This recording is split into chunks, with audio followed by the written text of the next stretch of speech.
The Life and Adventures of Nicholas Nickleby by Charles Dickens. Chapter 31.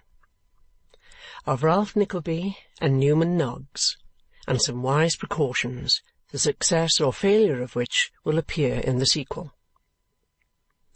In blissful unconsciousness that his nephew was hastening at the utmost speed of 4 good horses towards his sphere of action, and that every passing minute diminished the distance between them, Ralph Nickleby sat that morning occupied in his customary avocations, and yet unable to prevent his thoughts wandering from time to time back to the interview which had taken place between himself and his niece on the previous day.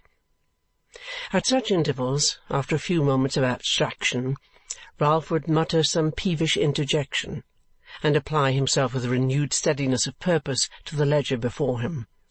But again and again the same train of thought came back, despite all his efforts to prevent it, confusing him in his calculations and utterly distracting his attention from the figures over which he bent. At length Ralph laid down his pen and threw himself back in his chair, as though he had made up his mind to allow the obtrusive current of reflection to take its own course, and, by giving it full scope, to rid himself of it effectually. "I am not a man to be moved by a pretty face," muttered Ralph sternly. "There is a grinning skull beneath it, and men like me who look and work below the surface see that, and not its delicate covering. And yet I almost like the girl, or should, if she had been less proudly and squeamishly brought up. If the boy were drowned or hanged and the mother dead, this house should be her home. I wish they were, with all my soul." Notwithstanding the deadly hatred which Ralph felt towards Nicholas, and the bitter contempt with which he sneered at poor Mrs. Nickleby, notwithstanding the baseness with which he had behaved, and was then behaving, and would behave again if his interest prompted him, towards Kate herself, still there was, strange though it may seem, something humanizing and even gentle in his thoughts at that moment. He thought of what his home might be if Kate were there. He placed her in the empty chair, looked upon her, heard her speak. He felt again, upon his arm, the gentle pressure of the trembling hand. He strewed his costly rooms with the 100 silent tokens of feminine presence and occupation. He came back again to the cold fireside and the silent dreary splendour, and in that one glimpse of a better nature, born as it was in selfish thoughts, the rich man felt himself friendless, childless, and alone. Gold, for the instant, lost its lustre in his eyes, for there were countless treasures of the heart which it could never purchase. A very slight circumstance was sufficient to banish such reflections from the mind of such a man. As Ralph looked vacantly out across the yard towards the window of the other office, he became suddenly aware of the earnest observation of Newman Noggs, who, with his red nose almost touching the glass, feigned to be mending a pen with a rusty fragment of a knife, but was in reality staring at his employer with a countenance of the closest and most eager scrutiny. Ralph exchanged his dreamy posture for his accustomed business attitude. The face of Newman disappeared, and the train of thought took to flight, all simultaneously and in an instant. After a few minutes, Ralph rang his bell. Newman answered the summons, and Ralph raised his eyes stealthily to his face, as if he almost feared to read there a knowledge of his recent thoughts. There was not the smallest speculation, however, in the countenance of Newman Noggs.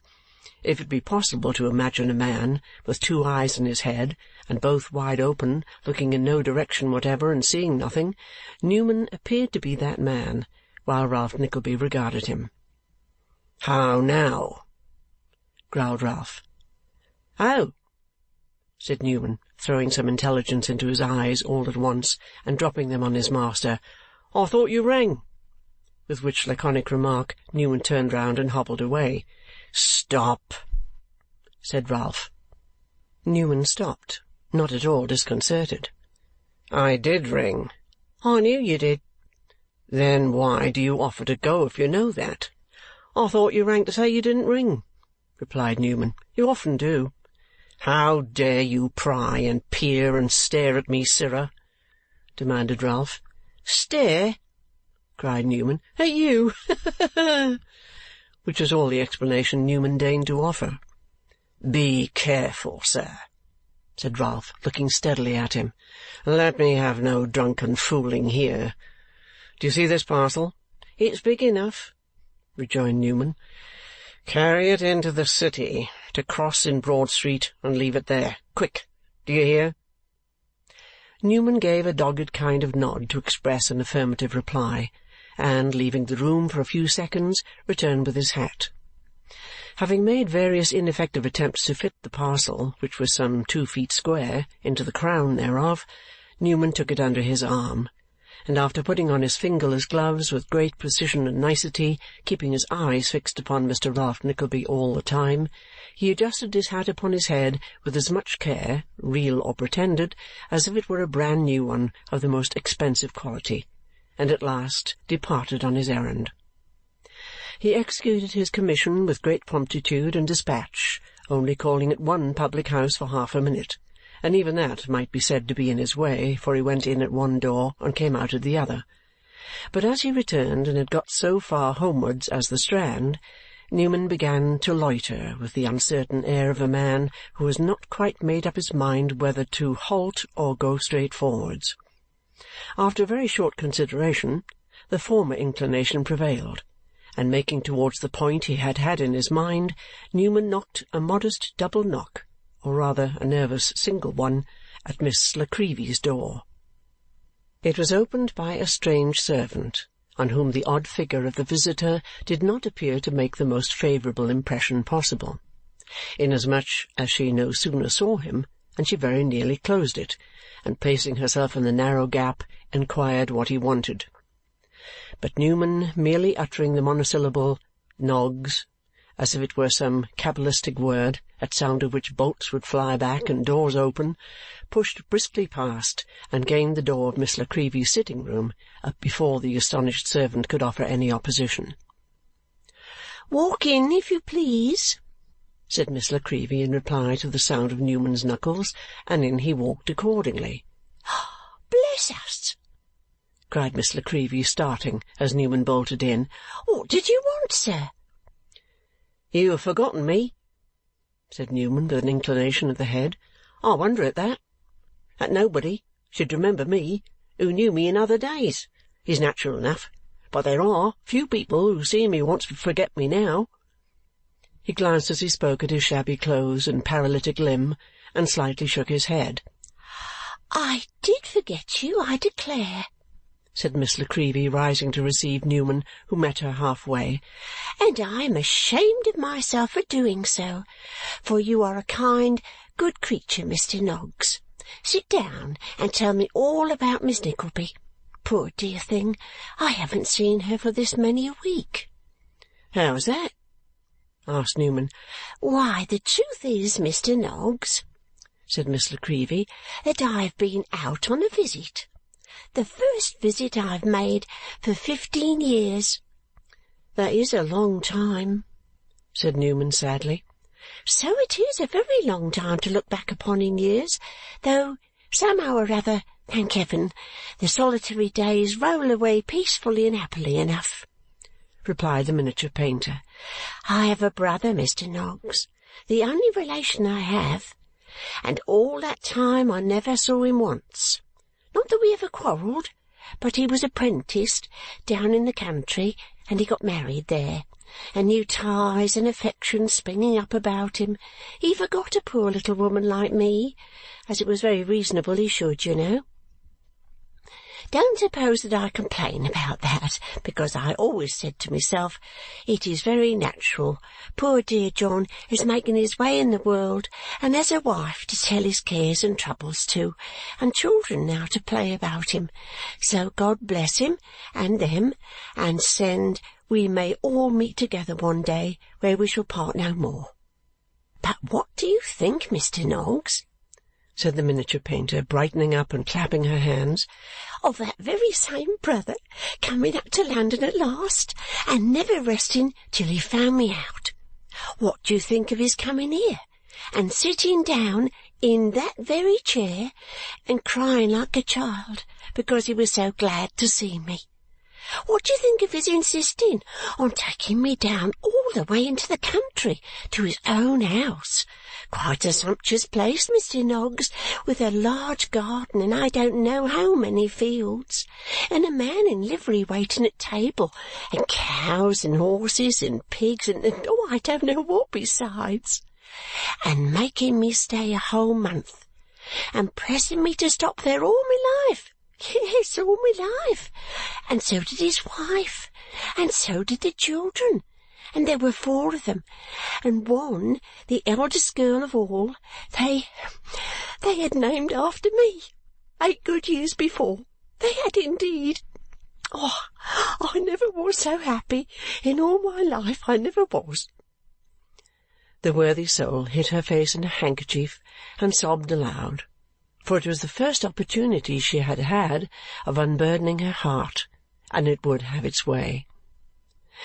"But bless my life," said Miss La Creevy, wiping her eyes after a short pause, and cramming her handkerchief into her pocket with great bustle and dispatch, "what a foolish creature I must be to you, Mr. Noggs! I shouldn't have said anything about it, only I wanted to explain to you how it was I hadn't seen Miss Nickleby." "Have you seen the old lady?" asked Newman. "You mean Mrs. Nickleby?" said Miss La Creevy. "Then I tell you what, Mr. Noggs, if you want to keep in the good books in that quarter, you'd better not call her the old lady any more, for I suspect she wouldn't be best pleased to hear you. Yes, I went there the night before last, but she was quite on the high ropes about something, and was so grand and mysterious that I couldn't make anything of her. So, to tell you the truth, I took it into my head to be grand too, and came away in state. I thought she would have come round again before this, but she hasn't been here." "About Miss Nickleby?" said Newman. "Why, she was here twice while I was away," returned Miss La Creevy. "I was afraid she mightn't like to have me calling on her among those great folks in what's-its-name place, so I thought I'd wait a day or two, and if I didn't see her, right." "Ah!" exclaimed Newman, cracking his fingers. "However, I want to hear all the news about them from you," said Miss La Creevy. "How is the old rough and tough monster of Golden Square? Well, of course, such people always are. I don't mean how is he in health, but how is he going on? How is he behaving himself?" "Damn him!" cried Newman, dashing his cherished hat on the floor. "Like a false hound." "Gracious, Mr. Noggs, you quite terrify me!" exclaimed Miss La Creevy, turning pale. "I should have spoilt his features yesterday afternoon, if I could have afforded it," said Newman, moving restlessly about and shaking his fist at a portrait of Mr. Canning over the mantelpiece. "I was very near it. I was obliged to put my hands in my pockets and keep them there very tight. I shall do it some day in that little back parlour. I know I shall. I should have done it before now, if I hadn't been afraid of making bad worse.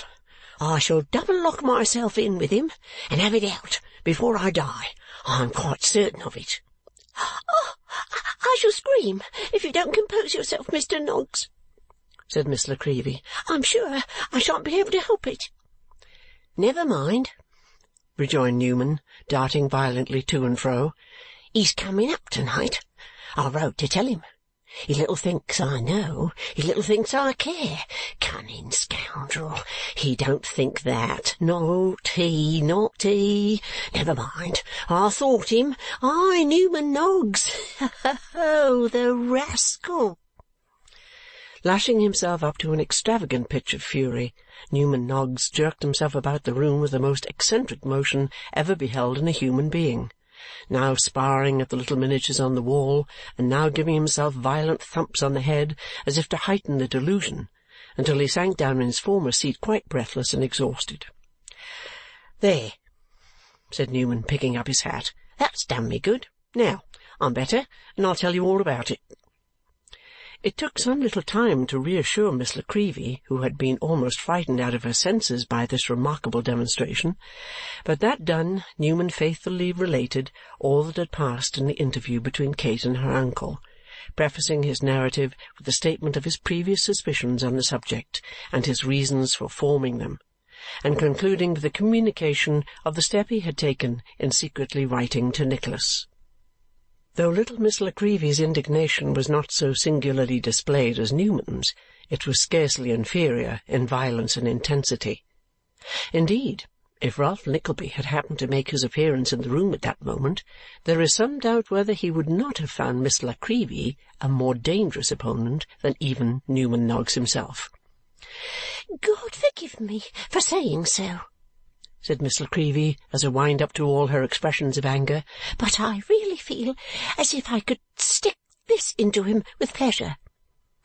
It was not a very awful weapon that Miss La Creevy held, it being in fact nothing more or less than a black-lead pencil. But discovering her mistake, the little portrait-painter exchanged it for a mother-of-pearl fruit-knife, wherewith, in proof of her desperate thoughts, she made a lunge as she spoke, which would have scarcely disturbed the crumb of a half-quartern loaf. "She won't stop where she is after to-night," said Newman. "That's a comfort." "Stop!" cried Miss La Creevy. "She should have left there weeks ago." If we had known of this," rejoined Newman. "But we didn't. Nobody could properly interfere but her mother or brother. The mother's weak, poor thing, weak. The dear young man will be here to-night." "Heart alive!" cried Miss La Creevy. "He will do something desperate, Mr. Noggs, if you tell him all at once." Newman left off rubbing his hands and assumed a thoughtful look. "Depend upon it," said Miss La Creevy earnestly, "if you're not very careful in bringing out the truth to him, he will do some violence upon his uncle, or one of these men, that will bring some terrible calamity upon his own head, and grief and sorrow to us all." "I never thought of that," rejoined Newman, his countenance falling more and more. "I came to ask you to receive his sister in case he brought her here, but—" "But this is a matter of much greater importance," interrupted Miss La Creevy, "that you might have been sure of before you came. But the end of this nobody can foresee, unless you're very guarded and careful." "What can I do?" cried Newman, scratching his head with an air of great vexation and perplexity. "If he was to talk of pistoling them all, I should be obliged to say certainly. Serve 'em right." Miss La Creevy could not suppress a small shriek on hearing this, and instantly set about extorting a solemn pledge from Newman that he would use his utmost endeavours to pacify the wrath of Nicholas, which, after some demur, was conceded. They then consulted together on the safest and surest mode of communicating to him the circumstances which had rendered his presence necessary. "He must have time to cool before he can possibly do anything," said Miss La Creevy. "That is of the greatest consequence. He must not be told until late at night." "But he'll be in town between 6 and 7 this evening," replied Newman. "I can't keep it from him when he asks me."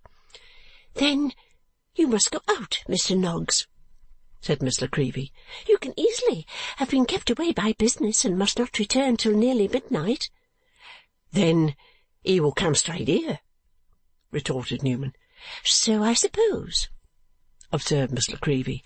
"But he won't find me at home, for I'll go straight to the city the instant you leave me, make up matters with Mrs. Nickleby, and take her away to the theatre, so that he may not even know where his sister lives." Upon further discussion, this appeared the safest and most feasible mode of proceeding that could possibly be adopted. Therefore it was finally determined that matters should be so arranged, and Newman, after listening to many supplementary cautions and entreaties, took his leave of Miss La Creevy and trudged back to Golden Square, ruminating as he went upon a vast number of possibilities and impossibilities which crowded upon his brain and arose out of the conversation that had just terminated. Chapter 31.